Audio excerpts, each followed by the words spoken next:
மக்களோடு ஒரு நாள். அதாவது நீங்க முதல்வர் படம் பார்த்திருந்தீங்க அப்படின்னா, இது என்ன அப்படிங்கிறது உங்களுக்கு புரிஞ்சிருக்கும்.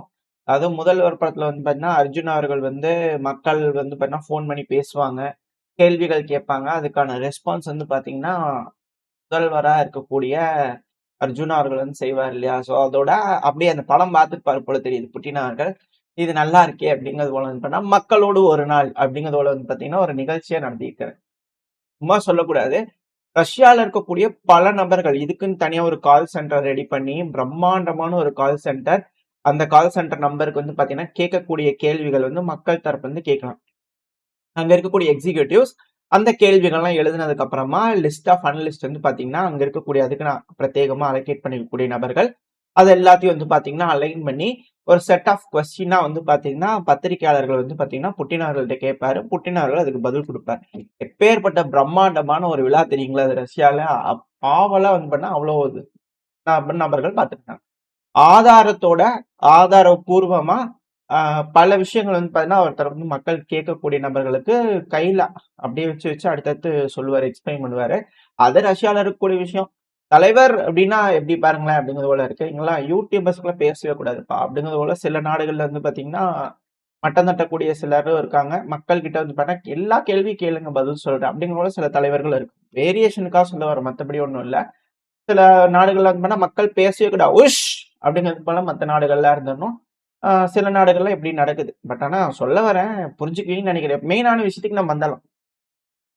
ஸோ புட்டின் அவர்கள் வந்து மக்களோட ஒரு நாள் அப்படிங்கிற ஒரு விழாவ கொண்டாடிக்கிறாரு. அதுல பல விஷயங்கள் நம்மளுக்கு வேணுங்கிற விஷயம். உள்நாட்டுல ஜிடிபி குரோத் ஏகப்பட்ட விஷயங்கள் பேசுறாங்க. அதெல்லாம் நம்மளுக்கு தேவையில்லாது.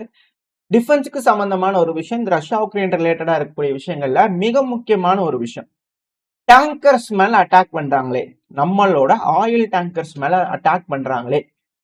அதனால என்ன நடக்க போகுது? நம்மளுக்கு பாதிப்புகள் இருக்குமா? அப்படிங்கிறது போல பல கேள்வி. ஸோ அது போல விஷயத்துக்கு வந்து பண்ணா, ரஷ்ய அதிபரான விளாடிமிர் புட்டின் அவர்கள் சொல்லக்கூடிய விஷயங்கள் இது சாராம்சம் ரொம்ப பிக்கியான ஆன்சர் மட்டும் உங்களுக்கு கொண்டு வந்து குடுக்குறேன். அது நெறைய விஷயம் எக்ஸ்பிளைன் பண்ணுவாரு. ரொம்ப ஷார்ட் அண்ட் ஸ்வீட்டா நான் உங்களுக்கு சொல்றேன். இதுல என்னன்னா, அதுங்க இது போல அட்டாக்லாம் நடக்குதுல்ல. எதுக்கு தெரியுமா நடக்குது? சும்மா இன்சூரன்ஸ் விலைய ஏத்தி விடுறதுக்காக செய்றாங்கங்க. இன்சூரன்ஸ் விலையெல்லாம் ஏத்துறதுனால என்ன வர்த்தகம்லாம் வந்து நின்னு போயிருமா? அப்படிலாம் இல்ல. தங்கு தடை இல்லாம அ என்ன டெலிவரி பண்ணுமோ, அத நம்ம டெலிவரி பண்ண தான் போறோம். அதுல எந்த ஒரு மாற்றமும் இல்ல. கொஞ்சம் டிஃபிகல்டீஸ் எக்ஸ்பெக்ட் பண்ணத விட கொஞ்சம் டிஃபிகல்டீஸ் இருக்கலாம். ஆனா, இதனால எந்த ஒரு ரிசல்ட்டும் வந்து பாத்தீங்கன்னா கிடைக்காது எண்டுல. சப்ளை பண்ண முடியாம போயிரும். நம்மகிட்ட குடுக்க முடியாம போயிரும். பண்ண முடியாம போயிரும். அப்படிலாம் ஒண்ணும் கிடையாது. இது ஒரு எஸ்கலேஷன். அவ்வளவுதான். இந்த எஸ்கலேஷனுக்கு ஏத்த மாரி ரெஸ்பான்ஸும் நம்மகிட்ட இருந்து இருக்கும். அதுக்கு ஏத்தபடி நம்மளும் செய்வோம். மத்தபடிலாம் ஒண்ணும் இல்ல. இதனால தடைபட்டுரும். முற்றிலும் நம்மளோட ஏற்றுமதி, இறக்குமதி தடைபட்டுரும் அப்படிங்கிறது போல எதுவும் இல்ல. சும்மா த்ரெட் இது வந்து ஒரு பிரச்சனை தான். அதுக்கேத்த மாரி நம்ம ரெஸ்பாண்ட் பண்றத வச்சு, இது சரி செஞ்சுக்கலாம் அப்படிங்குள்ள அவரு தரப்பிலிருந்து செய்திகள். இதுக்கு ரஷ்யா எப்படி அந்த அணுகுறாங்க, இத எப்படி ரெஸ்பாண்ட் பண்றாங்க அப்படிங்கிறதுக்கான ஒரு ஆன்சர். இது நம்ம சேனல்ல நம்ம யாருன்னா ஒருத்தர் சொல்றாருன்னா, அதுக்கு ஒரு எக்ஸாம்பிள் நம்ம தரோம் இல்லையா? ஸோ அதுக்கான ஒரு ஆன்ஸர நான் உங்களுக்கு தரப்போறேன்.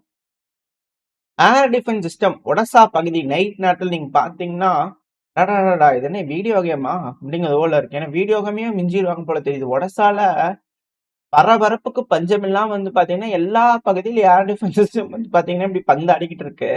இதுல என்னன்னா, கோடான கோடி நன்றிகள் ஜி அப்படிங்கிறது போல அந்த வீடியோ பதிவு எடுத்தவரு. அப்புறம் இது போல வந்து பார்த்தீங்கன்னா, ஹெவியான ட்ரோன்ஸ் வர்றதுனால, இஸ்காந்தர் மிசைல் வர்றதுனால, அங்க இருக்கக்கூடிய ஏர் டிஃபென்ஸ் சிஸ்டம்லாம் பயங்கரமா எக்ஸ்போஸ் ஆகுது. ஏன்னா, அந்த ரீஜியன்ல இருக்க நபர்கள், பக்கத்துல இருக்கக்கூடிய நாடு ரொமேனியா, மால்டோவா, இங்க இருக்கக்கூடிய நாடுகள்ல ஈஸியா வந்து பார்த்தீங்கன்னா, அத கேப்சர் பண்ணிர்றாங்க. ஸோ துல்லியமா வந்து பார்த்தீங்கன்னா, எங்க இது போல ஏர் டிஃபென்ஸ் சிஸ்டம்லாம் இருக்கு அப்படிங்கிறத தெரிஞ்சுக்கிட்டு, அத நோக்கி அட்டாக் பண்ணதுக்கு ரஷ்யாவுக்கு சௌரியமா இருக்கு அப்படிங்கிறது போல சிலர் தரப்பின் கருத்துக்கள் இருக்கு. ஒரு சைடு வந்து பார்த்தீங்கன்னா, ஏர் டிஃபென்ஸ் ஆக்டிவா இருக்கு. எதுக்காக ஹெவியான அட்டாக் ஒடசால நடக்குது. போன பதிவில் நம்ம பார்த்திருந்தோம். குறைஞ்சது 20, 30 ஸ்ட்ரைக் வந்து பார்த்தீங்கன்னா, சில பகுதிகள் நடந்திருக்கு. ஒன்லி பிரிட்ஜ், லாஜிஸ்டிக்கல் இன்ஃப்ராஸ்ட்ரக்சர் அடிக்கிறது ஒரு 20, 30 தாக்குதல். இஸ்காந்தர் மிசைல் தாக்குதலோட சேர்ந்து. கிரிட்டிக்கல் இன்ஃப்ராஸ்ட்ரக்சருக்கு ஒரு 10 ட்ரோன்கள் கிட்ட வந்திருக்கலாம். அது போக வந்து பார்த்தீங்கன்னா, ரயில்வே ஸ்டேஷனுக்கு ஒரு 10, 15 ட்ரோன்கள் வந்திருக்கலாம். ஸோ மாஸான அட்டாக் இந்த ஒடசா வயல் நடந்திருக்கு. தாக்குதல் மட்டுமே அந்த அளவுக்கு. எவ்வளவு ட்ரோன் வந்ததுன்னா கவுண்ட் இல்ல. தாக்குதல் நடந்தது மட்டும் அந்த அளவுக்கு தாக்குதல் நடந்திருக்கலாம். அதுவும் ஒரு வீடியோல நீங்க பாத்தீங்கன்னா தெரியும் 10 டன் லொத்து லொத்து லொத்துன்னு பாத்தீங்கன்னா ஃபுல்லா விழுகுது. பேக் டு பேக் வந்து பாலிஸ்டிக் மிசைல் விழுகுது. அந்த பிரிட்ஜ் பாத்தீங்கன்னா மயாஸ்க்னு ஒரு பிரிட்ஜ். ஸோ அந்த பிரிட்ஜோட தாக்குதல் நடந்ததுக்கு அப்புறம் இருக்கக்கூடிய விஷயம் கம்ப்ளீட் அவுட் ஆஃப் சர்வீஸ் இந்த பிரிட்ஜ் ஆயிடுச்சு. நம்ம ஆல்ரெடி சொன்னதுதான் இந்த ஒடசா பகுதியை வந்து பாத்தீங்கன்னா 2 தீவுகளா ரஷ்ய தரப்பு வந்து பிரிக்கிறாங்க. இதுக்கான அதிகப்படியான காரணங்கள் இருக்கு. ஒடசாவே 2 தீவா பிரியுது அப்படின்னா ரொம்ப மோசமான விளைவுகள் உக்ரைன்ல ஏற்படும். ஆல்ரெடி ஜக்கோட்டா பிரிட்ஜ் ஒன்று அடிக்குதுன்னு பார்த்தோம். அடுத்தது வந்து பாத்தீங்கன்னா ஒரு ரயில்வே பிரிட்ஜ் ஒன்று அடிக்கிறோம்னு பார்த்தோம். இப்ப இன்னொரு பிரிட்ஜ் வந்து பண்ணா அடிச்சு முடிச்சிட்டாங்க ரஷ்ய தரப்பு. ஹைவே வந்து பாத்தீங்கன்னா ஒடசா டு தெற்கு ஒடசால இருந்து வடக்கு ஒடசாக்கு போறது கம்ப்ளீட்டா கட் ஆயிருக்கு. இதனால ஃபியூயல் இம்போர்ட் மட்டும் உக்ரைனுக்கு 60% கம்மியாயிருக்கு அப்படிங்கிற சொல்றாங்க. அது மட்டும் இல்லாம நீங்க யூகேவா இருக்கட்டும், இல்ல இயூவா இருக்கட்டும், உக்ரைனா இருக்கட்டும், மேற்கு மீடியாக்களை ஃபாலோ பண்ற ஆளுங்களா இருந்தீங்கன்னா ஒரு விஷயம் சொல்லுவாங்க. ரஷ்யாக்குள்ள வந்து பாத்தீங்கன்னா பெட்ரோல் அடிக்கிறதுக்கு லைன்ல நிக்கிறாங்க. உக்ரைன் வந்து எனர்ஜி இன்ஃப்ராஸ்ட்ரக்சர்ல அடிச்சதுனால, ஆயில் இன்ஃப்ராஸ்ட்ரக்சர்ல அடிக்கிறதுனால உள்நாட்டுல வந்து ஆயில் கிடைக்கிறதுக்கு தட்டுப்பாடு ஏற்படுது. கியூ நிக்கிறாங்க அப்படிங்கறது வந்து பாத்தீங்கன்னா செய்திகள் வந்து சொல்லிட்டு இருந்தாங்க. இப்போ கண் கூட அந்த லைன் வந்து பாத்தீங்கன்னா நிக்கிறது ஆரம்பிச்சிருக்கு. எங்கன்னா ஒடசா பகுதி, ஒடசாவோட வடக்கு பகுதிகளிலே கியூ லைன் கட்டி நிக்கிறாங்க வண்டிகள் அப்படிங்கிறது போல வீடியோ பதிவுகள் வர ஆரம்பிச்சிருச்சு. இதுக்கப்புறம் தான் இருக்கு. தண்ணி இல்ல, கரண்ட் இல்ல, கேஸ் இல்ல, ஒண்ணும் இல்ல அப்படின்னா அங்க இருக்கக்கூடிய மக்கள் வின்டரை எப்படி மீண்டு வர போறாங்க வின்டர்ல இருந்து அப்படிங்கிற கேள்விகள் இருக்கு. ஸோ வெயிட் பண்ணி பார்ப்போம். இப்போ இது போல அட்டாக் பண்ணிட்டாங்க, பிரிட்ஜ் உடஞ்சிருச்சு, இதெல்லாம் நம்ம பார்க்கணும். இப்போ இதனால ஏற்படக்கூடிய விளைவுகள் ஆயுள் தட்டுப்பாடு அப்படிங்கிறது பார்க்கிறோம். ஏன் ரஷ்யா இது போல செய்யறாங்க அப்படின்ற கேள்விகள் இருக்கு இல்லையா? இதை நம்ம மேப்ல பார்த்தோம்னா ஏன் இதனால என்னென்னலாம் நடக்கலாம் அப்படிங்கிறதுக்கான விஷயம் நம்மளுக்கு புரிய வரும். இப்போ நான் உங்களுக்கு மேப்ல எக்ஸ்பிளைன் பண்ணும்போது எந்தெந்த பிரிட்ஜஸ் உடஞ்சிருக்கு, எந்தெந்த பிரிட்ஜஸ் ரஷ்யா டார்கெட் பண்ணாங்க, இதனால என்ன நடக்க போகுது அப்படிங்கிறத நம்ம தெரிஞ்சுக்கலாம். இப்போ நம்ம மேப்புக்கு போவோம். உக்ரைனோட தெற்குல இருக்கிறதா ஒடசா. இந்த ஒடசாக்குன்னு ஒரு பிரத்யேகமான ஒரு விஷயம் என்னன்னா, இந்த உக்ரைன்ற ஒரு நாடை லேண்ட்லாக் இல்ல அப்படிங்கிற ஒரு விஷயம். அந்த லேண்ட்லாக் நாடா மாறாம இருக்கிறதுக்கான காரணம் இந்த கருங்கடல். இந்த கருங்கடல்ல வர்த்தகம் பண்ணிக்கலாம், வணிகம் பண்ணிக்கலாம். ஸோ அதுக்கு ஆக்சஸ் கொடுக்கறது இந்த ஒடசா பகுதி. ஏன்னா மற்ற பகுதியெல்லாம் ரஷ்யா வந்து பார்த்தீங்கன்னா அவங்க கட்டுப்பாட்டில் எடுத்துட்டாங்க. கர்சன், கிரீமியா எல்லாம் வந்துருச்சு. ஸோ அவங்களால எல்லாத்தையும் தடைப்படுத்த முடியும். இந்த ஒடசா மட்டும்தான் இப்போதைக்கு கொஞ்சம் தள்ளி இருக்கிறதுனால சேஃப்டியா இருக்குது அப்படிங்கிறது போல ஒரு விஷயம் வந்து பார்த்தீங்கன்னா உக்ரைனுக்கு இருக்கு. இப்ப ரஷ்யா இங்க இருக்கக்கூடிய போர்ட்ஸ் நம்ம ஆல்ரெடி இதெல்லாம் பார்ப்போம். போர்ட் ஆஃப் ரெனி அப்படிங்கிறது வந்து பார்த்தீங்கன்னா இருக்கலையே கடை கோடியில் இருக்கக்கூடிய ஒரு பகுதி. அது ட்ரை ஜங்ஷன். இது மால்டோவா, உக்ரைன் அந்த பார்டர். 2வது ரொமேனியா, உக்ரைன். ஸோ இந்த ஒரு சின்ன லைன் மாதிரி வருது தெரியுங்களா? ஸோ இந்த லைன் வந்து பார்த்தீங்கன்னா ரொமேனியாவையும் உக்ரைனையும் வந்து பார்த்தா பிரிக்கக்கூடிய line. So port of Reni, port of Izmail. So இது வந்து பார்த்தீங்கன்னா இந்த வெள்ளை கலர் லைன் இந்த தெரியுதா? ரொமேனியா, உக்ரைன். ஸோ அதே போல உங்களுக்கு இங்கேயும் தெரியும் ரொமேனியா, உக்ரைன். ஸோ இந்த இடத்துல வந்து பார்த்தீங்கன்னா ரொமேனியா, உக்ரைன் ஜஸ்ட் சின்ன பார்டர் தான் வந்து பார்த்தீங்கன்னா உங்களுக்கு இருக்கு உக்ரைனுக்கும் ரொமேனியாவுக்கு நடுவில். ஸோ இந்த போர்ட் ஆஃப் ரெனி, ஸோ இங்கே இருக்கக்கூடிய எல்லா போர்ட்டையும் வந்து பார்த்தீங்கன்னா ஈஸியா உக்ரைனால ப்ரொடெக்ட் பண்ணிக்க முடியும். அட்லீஸ்ட் கொஞ்சமாச்சும். ஏன் அப்படின்னா இந்த இருக்கக்கூடிய கேப் இந்த போர்ட்டுக்கு வந்து ஒரு ஒன்ஸ் வந்து இப்போ துருக்கியோட கப்பல் அடிக்கிறாங்க. இங்க பார்த்தீங்கன்னாலே தெரியும் நிறைய கப்பல்கள் போகுது. இந்த சைட்லயும் நிறைய கப்பல்கள் போகுது அப்படிங்கிறது போல. இந்த தனுப் ரிவர்ல வந்து பார்த்தீங்கன்னா டிஸ்டன்ஸ் நான் உங்களுக்கு கால்குலேட் பண்ணி தரேன். உங்களுக்கு வந்து பார்த்தீங்கன்னா தெரியும். வெறும் 300 மீட்டர் தான் வந்து பார்த்தீங்கன்னா அந்த கப்பல் வந்து நகர வேண்டிய ஒரு டிஸ்டன்ஸ். ரஷ்யா தாக்குதல் பண்ண ஆரம்பிக்கிறாங்க அப்படின்னு சொன்ன உடனே எர்ரா வண்டி அப்படிங்கிறது போல எடுத்து கிளப்புனாங்க அப்படின்னா 200 மீட்டர் 300 மீட்டர் கடந்தாங்கன்னா ரொமேனியாக்குள்ள போயிடலாம். அங்க இருக்கக்கூடிய பகுதியில் இருக்கக்கூடிய கப்பல்களை வந்து ரஷ்யானால தாக்கக்கூடாது, தாக்க முடியாது. ஏன்னா அது நேட்டோவோட கட்டுப்பாட்டுக்குள்ள வர மாதிரி ஆயிடும். ஸோ இந்த பார்டர் தாண்டி இங்க வந்துச்சுன்னா அது சேஃப்டி. இந்த லைனை தாண்டி அங்கே போச்சுன்னா அது கண்ணுக்கு முன்னாடி தெரியாது. ரியல் லைஃப்ல வந்து பார்த்தீங்கன்னா வெறும் இதாக தான் இருக்கும். இது இன்விசிபிள் லைன் அப்படிங்கிறதுனால இது ரொமேனியாக்குள்ள இருக்கா, உக்ரைனுக்குள்ள இருக்கா அப்படிங்கிறது அந்த ஒரு சின்ன வேரியேஷன்ல தான் ரஷ்யா வந்து பார்த்தீங்கன்னா அடிக்க முடியும். எக்ஸாக்டா சொன்னா அந்த போர்ட்ல டாக்கா இருந்ததுன்னா அடிக்கலாம், இல்லைன்னா அடிக்க முடியாது அப்படிங்கிறதா சிக்கல். இது போல இக்கட்டான சூழ்நிலை இங்க இருக்கக்கூடிய போர்ட்டை ரஷ்யா அடிக்கிறதுக்கு இருக்கு. இப்போ இந்த போர்ட்டெல்லாம் ஆக்சஸ் பண்ணணும் அப்படின்னா உக்ரைன் கண்டிப்பா இந்த ஜக்கோட்டா பிரிட்ஜை யூஸ் பண்ணும். அப்படி இல்லை அப்படின்னா இங்க இருக்கக்கூடிய இந்த மயாக் பிரிட்ஜ் இருக்கு இல்லையா? ஸோ இந்த பிரிட்ஜை யூஸ் பண்ணும். ஸோ இங்க இருக்கக்கூடிய பிரிட்ஜ். ஸோ இந்த பிரிட்ஜை தான் வந்து பாத்தீங்கன்னா அடிச்சு விட்டுருந்துருக்காங்க. இது உங்களுக்கு எந்த அளவுக்கு க்ளோஸா இருக்குன்னு தெரியும். மால்டோவா, உக்ரைன் இது ரெண்டுக்கு நடுவுல இருக்கக்கூடிய அந்த பிரிட்ஜ். ஸோ இந்த பிரிட்ஜை வந்து பார்த்தீங்கன்னா உடச்சு விட்டாங்க ரஷ்யா. கம்ப்ளீட்டா அன்யூசபிள் ஆயிடுச்சு. அடுத்தது ஜக்கோட்டா, இதை 15 ஸ்ட்ரைக் பண்ணாங்கன்னு பார்த்தோம். ஸோ கூடிய சீக்கிரத்துல இதையும் உடச்சு விட்டுருவாங்க. ஸோ இந்த 2 பிரிட்ஜும் உடஞ்சிருச்சு. ஆல்ரெடி இங்க நம்ம சராட்டா பிரிட்ஜ் பார்த்தோம். அந்த ஜக்கோட்டாவை அடிக்கும் போதே இங்க இருக்கக்கூடிய பிரிட்ஜ் வந்து பாத்தீங்கன்னா டேமேஜ் ஆயிருக்கு அப்படிங்கறது வந்து பாத்தீங்கன்னா நம்ம பார்த்தோம். இங்க இருக்கக்கூடிய ஒரு ட்ரெயினை கூட கமுத்தி போட்டு வச்சிருந்தாங்க ரஷ்யா அப்படிங்கறத நம்ம பார்த்திருந்தோம் இல்லையா. இந்த சாகி ட்ரோன்கள் அப்படியே ஸ்வயங்கன்னு டைவ் அடிச்சுட்டு வந்து இதுல விழுகும்.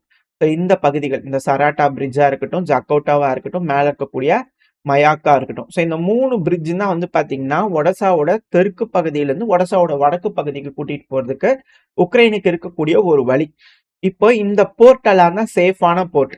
ஏன்னா இதெல்லாம் ஓப்பன் போர்ட். இதுக்குள்ள ஒன்ஸ் வந்து இந்த டனுப் ரிவர் தாண்டிடுச்சு ஒரு கப்பல் அப்படின்னா அப்படியே ரொமேனியா வழியா வந்து ரொமேனியாக்குள்ளேயே போய் தான் பண்ணிக்கணும் சேஃப்டிக்கு.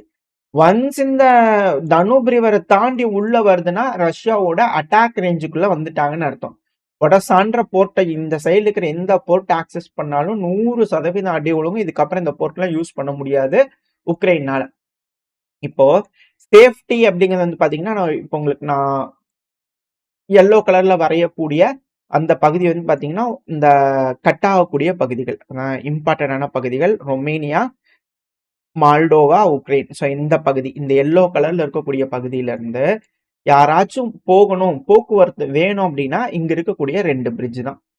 இந்த 2 பிரிட்ஜும் உடஞ்சிருச்சு அப்படின்னா கண்டிப்பா ஒடசாக்கு வந்து பாத்தீங்கன்னா உக்ரைனால வந்து டைரக்டா உக்ரைனோட பார்டர்ல இருந்து எதையும் செஞ்சுக்க முடியாது. அதுக்கு அவங்க செய்ய வேண்டியது மால்டோவாக்கு வந்து பாத்தீங்கன்னா போகணும். ஸோ இது வந்து பாத்தீங்கன்னா மால்டோவா நாட்டுக்குள்ள போய் தான் வந்து பாத்தீங்கன்னா எந்த ஒரு விஷயத்தினாலும் செஞ்சுக்க முடியும் உக்ரைனால. அப்படி செய்யறாங்கன்னா இங்கேயும் ஒரு செக் இருக்கு. அதான் டிரான்ஸ்னிஸ்ட்ரியாபோல். இங்க ரெட் கலர்ல மார்க் ஆயிருக்கு இல்லையா. ஸோ இது வந்து டிஸ்பியூட்டட் பகுதி. மால்டோவாக்கு சொந்தமில்லாத ஒரு பகுதி, தனி நாடு அப்படிங்கிறது போல இருக்காங்க. இங்க ரஷ்யாவோட படைகள் இருக்காங்க. ஸோ அப்படியெல்லாம் ஈஸியாலாம் வந்து பாத்தீங்கன்னா பண்ணிட முடியாது. அப்படி செய்யறாங்கன்னா இந்த அந்த இடத்துல வரக்கூடிய ட்ரெயினா இருக்கட்டும், மற்றதா இருக்கட்டும், அந்த இடத்துல டேமேஜ் ஆகும், சேதாரங்களாகவும், ரஷ்யாவுக்கு தகவல்கள் போயிடும். ஸோ உக்ரைனுக்குள்ள என்ட்ரா வந்து நாங்கள் அடி விழுந்தோம். இது போல சிக்கல் இருக்கிறதுனால உக்ரைனுக்கு கம்ப்ளீட்டா வந்து பாத்தீங்கன்னா நேவல் பிளாக்கேட் ரஷ்யா போட்ட மாதிரி ஆயிடுச்சு. 2வது ரஷ்ய படைகள் ஆல்ரெடி இங்க இருக்கிறாங்க அப்படிங்கிற சொல்லியிருக்கிறோம். இந்த மால்டோவாலேயே வந்து பாத்தீங்கன்னா இங்க கீழே இருக்கக்கூடிய பகுதிகள், நான் தோராயமா ரெட் கலர்ல நான் உங்களுக்கு வரைஞ்சு காட்டுறேன். இங்க இருக்கக்கூடிய மால்டோவோட தெற்கு பகுதிகள்னு வச்சுக்கோங்க. ரெட் கலர்ல மார்க் பண்ணிருக்க பகுதி தீவா கூட சில இடங்கள்ல இருக்குன்னு தோராயமா தான் மார்க் பண்ணியிருக்கேன். இங்க டிஸ்பியூட்டட் பகுதி, ப்ரோ ரஷ்யன் இருக்கக்கூடிய பகுதி. சமீபத்துல கூட அந்த கஸ்டல் அவர்கள் அரெஸ்ட் பண்ணாங்க இல்லையா மால்டோவால. ஸோ அது இந்த ஏரியாவில் இருக்கிறவங்க தான். இங்க இருக்கவங்க எல்லாம் ரஷ்யாவுக்கு அதிகமா ஆதரவு கொடுக்கக்கூடிய நபர்கள். ஒன்ஸ் ரஷ்யா இங்க இருக்கக்கூடிய பிரிட்ஜ் எல்லாம் கம்ப்ளீட்டா உடச்சு விட்டாங்க அப்படின்னா 60% போக்குவரத்து இல்ல, இந்த தெற்கு பகுதிக்கு எந்த ஒரு ஆயுதமும் வராது அப்படிங்கிற போல ஒரு சூழ்நிலை இருக்கு அப்படின்னா கம்ப்ளீட்டா கட் ஆஃப் ஆகுதுன்னா ரஷ்யா ஈஸியா வந்து பாத்தீங்கன்னா கிரீமியால இருந்தோ இல்ல கெர்சன்ல இருந்தோ வந்து பாத்தீங்கன்னா ஒரு ஆம்பிபிஎஸ் லேண்டிங் பண்றது கஷ்டம் தான், இழப்புகள் தான் அதிகமா நடக்கும் தான், இல்லைன்னு சொல்ல. பண்றாங்க அப்படின்னா இந்த பகுதியை உக்ரைனால ப்ரொடெக்ட் பண்ணவே முடியாது. ஸோ சுத்தமா வந்து பாத்தீங்கன்னா ஒடசான்றது வந்து உக்ரைன் மறந்துட வேண்டியதுதான். அதிகப்படியான ஆயுதங்களா இருக்கட்டும், இல்ல வர்த்தகங்களா இருக்கட்டும், உக்ரைனுக்கு முடக்கிடலாம். உக்ரைன் கிட்ட வருமானம் இல்லை அப்படின்னா போர் நடத்த முடியாது. ஸோ வருமானங்கிறது ரொம்ப ரொம்ப முக்கியம்.